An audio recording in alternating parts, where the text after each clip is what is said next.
تداول رواد مواقع التواصل الاجتماعي صورة نادرة من طفولة فنانة مصرية شهيرة ابتعدت منذ سنوات عن الأضواء والوسط الفني بأكمله، واتهمت عادل إمام بتضييع 9 سنوات من عمرها.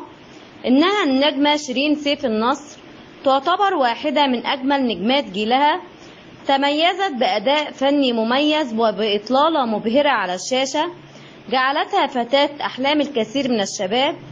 ضجة كبيرة أثارتها شيرين سيف النصر بعد أن صرحت وقالت أن 9 سنوات من عمرها الفني قد ذهب خلال تقديمها لمسرحية بوديجارد مع الفنان عادل إمام.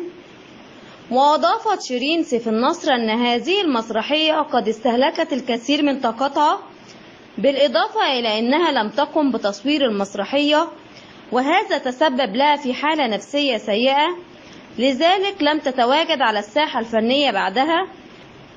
تزوجت من الفنان مدحت صالح لمدة 4 أشهر فقط، ولم يذكر أي منهم سبب الانفصال، لكن تردد وقتها بأن الفنانة فيفي عبده كانت السبب في الطلاق. كانت تأخذ شيكات على مدحت صالح ولم يلتزم بدفعها، مما ورطه في المشاكل، مما تسبب في مشكلات كثيرة بينهما وتم الطلاق.